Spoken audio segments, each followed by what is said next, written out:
예, 한 번 더 인사 나누시죠. 예수님의 마음을 품읍시다. 예, 오늘 설교 제목이 예수님의 마음을 품자라는 제목입니다. 본문은 요한복음 6장 5절에서 6절 말씀인데요. 오늘 본문에서 우리가 잘 알다시피 성경에서 나오는 아주 대표적인 기적 이야기가 나오고 있습니다. 근데 여러분 늘 그랬듯이 이 초점은 사실은 기적이 아닙니다. 예수님께서 5천 명이 더 되는 무리들이 예수님의 말씀을 들으려고 들판으로 몰려오는 것을 보시고 그들이 굶지 않도록 기적을 행하셔서라도 먹이고 싶으셨습니다. 6절에 이렇게 말씀하시면 친히 어떻게 하실지를 아시고 빌립을 시험하고자 하심이라. 그러나 예수님의 의도는 아까 말씀드렸듯이 기적을 일으키고자 하는 것이 아니었습니다. 그렇다면 이 빌립과의 대화나 안드레의 어떤 순종이나 한 소년의 도시락, 그 이후에 벌어지는 일들이 이 사건에 등장할 이유가 없었던 것이죠. 예수님께서 빌립에게 질문하셨습니다. 5절에 우리가 어디서 빵을 사다가 이 사람들을 먹이겠느냐. 사도 요한은 예수님께서 빌립을 시험해 보시려고 이 질문을 하셨다고 요한복음에서 기록하고 있습니다. 평소에 빌립에 대해서 우리 예수님이 걱정이 많으셨다는 것을 지금 반증하고 있습니다. 우리 예수님의 예상대로 빌립은 즉각 돈 계산을 하여 사람들에게 빵 한 조각만 나누어 줘도 200데나리온의 돈이 필요하다고 대답했습니다. 5천 명을 먹이려면 얼마나 드는지 금방 계산해 낼 정도로 이 빌립은 아주 명철했습니다. 그러나 그것이 예수님의 근심거리였습니다. 예수님의 의도, 예수님의 존재는 생각하지 않고 계속 자기 생각, 자기 계산만 지금 고집하고 있는 그 현장을 우리가 보고 있는 겁니다. 그때 안드레가 다시 안드레라는 인물이 또 등장을 합니다. 보리떡 5개와 물고기 2마리를 가지고 왔습니다. 안드레 역시 그것으로 5천 명을 먹일 수 있다고 생각하는 것은 당연히 아니었습니다. 9절에 그러나 이렇게 많은 사람에게 그것이 무슨 소용이 있겠습니까? 라고 하지 않았습니까? 그러나 이 안드레가 빌립과 달랐던 것은 믿어지지 않고 이해가 되지도 않았지만 우리 예수님께서 하시려는 일에 순종하려고 했다는 것입니다. 안드레는 예수님께서 무리를 먹이고자 하신다는 것을 알았습니다. 예수님의 그 뜻을 알았죠. 그래서 무엇인가 먹을 것이 없는지를 찾아보았습니다. 그때 한 아이가 등장합니다. 한 아이가 오병이어를 도시락으로 싸온 것을 알았습니다. 그것을 예수님께 가지고 나온 것입니다.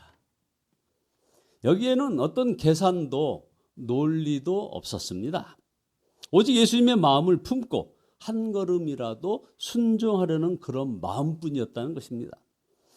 우리 예수님께서는 그런 안드레를 통하여 오병이어로 5천 명이 넘는 사람을 먹이고 12강줄이 남기는 기적을 행하셨습니다. 여러분은 어느 쪽입니까? 이 말씀은 분명히 저 개인의 이야기인 것 같습니다. 저는 굳이 따지라면 사실은 빌립 쪽 성향이 강한 그런 사람이죠. 언제나 계산하고 논리적으로 따져서 이해가 되어야 그 다음에 행동하려고 하는 그런 부류 말입니다. 그런 저에게 주님은 나는 네가 안드레 같기를 원한다 이렇게 말씀하시는 것 같았습니다. 오병이어의 기적은 성경에 나오는 일이 아닙니다. 성경에만 나오는 일이 아니라 이겁니다. 저도 잠깐의 이런 사역을 하면서 오병이어의 기적을 여러 번 경험했습니다. 사실 여러분 무엇보다도 예수사랑교회 지난 43년의 역사가 사실은 오병이어의 기적이 아닙니까? 저를 포함해서 여러분 개개인의 모든 삶 속에 안드레의 믿음과 순종 그리고 소년의 그 오병이어 같은 사건이 사실은 참 많지 않았습니까? 그때 주님의 마음을 품으면 주님의 역사가 일어나는구나 이렇게 깨달았습니다. 여러분 예수님을 정말 믿는다면 말 한마디라도 우리가 정말 조심해야 합니다. 우리의 말은 곧 예수님의 권위와 연결되어 있음을 우리가 알아야 되기 때문입니다. 안 된다 못한다는 말은 우리 예수님께도 예수님께서도 못하신다는 그런 말이 되는 것입니다. 왜요? 우리가 예수님의 마음을 품고 있는 예수님의 자녀들 아닙니까? 그러므로 우리의 관심은 이것이 주님께서 하시려는 일이냐 하는 것이어야 하고, 언제나 주님도 못하실까? 이렇게 생각해야 한다는 것입니다. 주님의 생각은 우리와 다르다는 것을 항상 명심해야 합니다. 주님은 오병이어로 5,000명을 먹이시는 엄청난 기적을 일으키시면서 제자들에게 또 이상한 말씀을 하셨습니다. 남은 부스러기를 다 모으고 조금도 버리지 마라, 이렇게 지시하셨습니다. 엄청난 기적을 일으키신 분답지 않는 그런 말씀 아닙니까? 빵 부스러기는 왜 모읍니까? 필요하면 또 기적을 일으키면 되지 않습니까? 예수님께서 빵 부스러기를 버리지 말고 모으라고 하신 것은 사실은 그 빵이 아까워서 그런 것이 아니었습니다. 그 빵이 주님의 몸을 상징하는 것이었기 때문에 그런 것입니다. 주님께서 우리에게 정말 주시려는 것은 빵이 아니라 영생이었고 생명이 되는 예수님 자신이었던 것입니다. 그래서 빵 부스러기 하나라도 소홀히 여기지 말라, 이렇게 하신 것이죠. 오병이어의 기적 후에 예수님은 참으로 어려운 일을 겪으셔야 했습니다. 여러분들 그런 얘기 있죠? 호사다마. 사람들이 이분은 참으로 세상에 오시기로 된 그 예언자다 하면서 예수님을 자기들의 왕으로 삼으려 했는데, 예수님께서 사람들을 피하여 혼자 산으로 숨으신 것입니다. 예수님의 의도는 기적을 보여주면서 이스라엘의 왕이 되시려는 것이 아니었습니다. 정말 몰라도 너무나 모르는 그 대중들. 그러나 오병이어의 기적을 본 사람들은 예수님을 왕으로 세워 계속해서 빵을 먹고 싶어 했습니다. 그래서 예수님을 산과 들과 바다를 뒤지며 찾아다녔습니다. 자, 여기 말씀의 핵심이 나옵니다. 예수님의 마음은 우리 생각과 다르다는 것을 우리가 항상 명심하고 우리가 주님을 바라보아야 하는 것입니다. 무엇보다도 자신의 연약함, 부족함 때문에 주님의 일을 가로막지 말아야 하는 것입니다. 주님께서 약한 자를 택하여 강한 자를 부끄럽게 하시고, 미련한 자를 택하여 지혜로운 자를 부끄럽게 하시고, 천한 자, 멸시받는 자, 없는 자를 일부러 택하신다고 했습니다. 그것은 오직 주님만 바라보고 오직 순종만 하기에 더 좋은 조건이기 때문일 것이죠. 이것을 깨달은 사도 바울은 자신의 약한 것을 기뻐하고 자랑을 고린도후서 12장 10절에서 이렇게 하고 있습니다. 그러므로 내가 그리스도를 위하여 약한 것들과 능력과 궁핍과 박해와 곤고를 기뻐하노니 이는 내가 약한 그때의 강함이라. 보리떡 5개와 물고기 2마리는 사실은 이름 없는 아이의 것이었습니다. 이제 아이 이야기 하는 것이죠. 여러분은 무슨 일을 할 때 어른이 도움이 되겠습니까? 아니면 아이가 도움이 되겠습니까? 당연히 어른이죠. 그런데 보십시오. 오병이어의 기적에 쓰임받은 사람은 아이였습니다. 여러분, 혹시 눈앞이 캄캄한 상황을 맞이하고 있습니까? 우리가 할 일은 안드레처럼 예수님의 뜻에 순종하는 것입니다. 예수님께서 오병이어의 기적을 행하신 것은 앞으로 제자들이 교회를 책임지고 또 복음을 전하는 과정에서 이런 상황을 수도 없이 맞이할 것이기 때문인 것입니다. 제자들이 보리떡 5개와 물고기 2마리를 5,000명 넘는 사람들에게 나누어 주었을 때의 그 경험, 남은 것이 12강주리가 되었던 이 일을 잊을 수 있었겠습니까? 그랬기에 초대교회에 어떤 시련이 닥쳐도 주님만 바라보고 주님께 순종할 수 있었던 것입니다.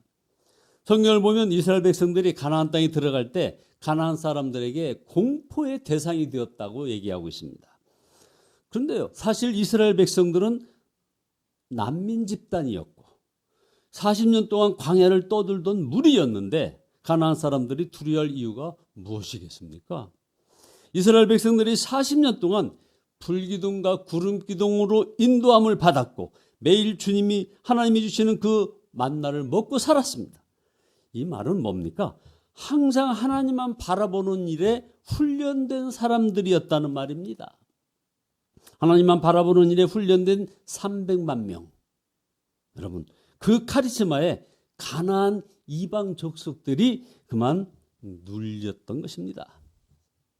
주님의 이 모든 일도 해다 보니까 주님만 바라보는 사람이 정말 큰 사람인 것을 보게 됩니다.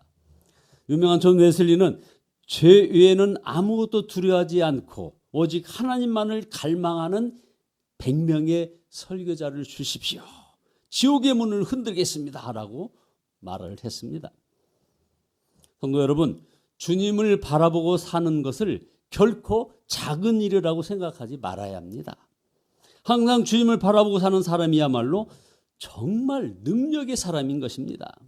여러분, 다른 것은 몰라도 주님을 바라보고 그 주님을 갈망하며 사는 일은 우리가 얼마든지 할 수 있지 않습니까? 우리 김순진 권사님이 저렇게 여러 가지 통증 가운데 어려운데도 오늘 새벽 예배를 참여해 결단을 하시면서 하신 말씀, 오직 주님을 바라보고 사는 것, 이것이 얼마나 중요한가를 깨달으신 우리 권사님은 정말 잘 하신 것입니다. 환경의 어려움과 자신의 부족함에 좌절하지 않고 오직 주님을 바라보고 살겠습니다. 항상 주님의 마음을 품고 순종의 한 걸음씩 나가겠다고 결단하는 예수님께 성도님들 모두 되시기를 예수 그리스도의 이름으로 축원드립니다. 기도하시겠습니다.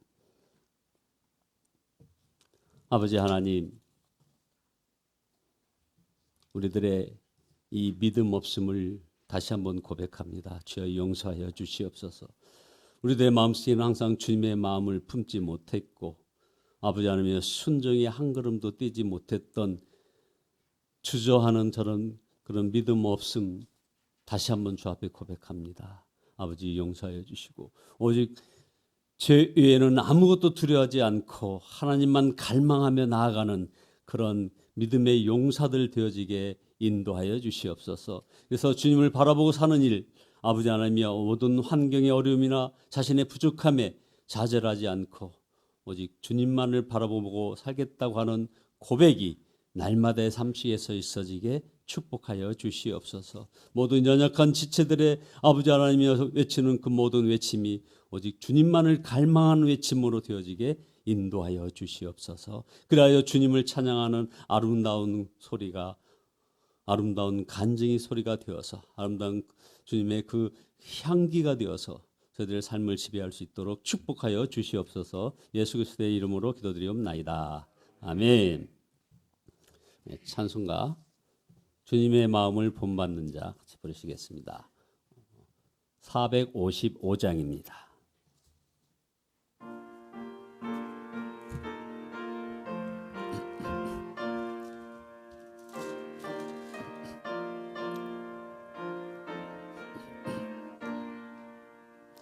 주님의 마음을 본받는 자 그 마음에 평강이 찾아오무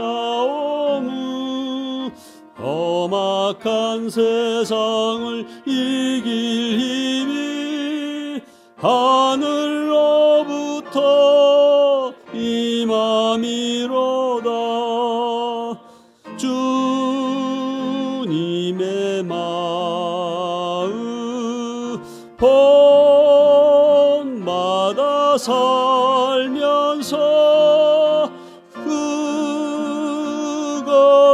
거룩하신 나도 이루리. 주 모습 내 눈에 안 보이며 그 음성 내 귀에 안 들려도 내 영혼 날마다 주를 만나 신령한 말씀을 배우도다. 주님의 마음 본받아 살면서 그 거룩하신 나도 이루리. 가는 길 거칠고 험하여도 내 맘에 불평이 없어짐은 십자가 고난을 이겨내신 주님의 마음 본받음이라. 주님의 마음 본받아 살면서 그 거룩하신 나도 이루리. 주 예수 세상에 다시 오시 그날의 무성로 변하여 주님의 빛나는 그 영상을 다 함께 보며 주 찬양하리. 주님의 마음 본받아 살면서 그 거룩하신 나도 이루리. 주여 삼창하시고 같이 기도하시다가 돌아가시겠습니다.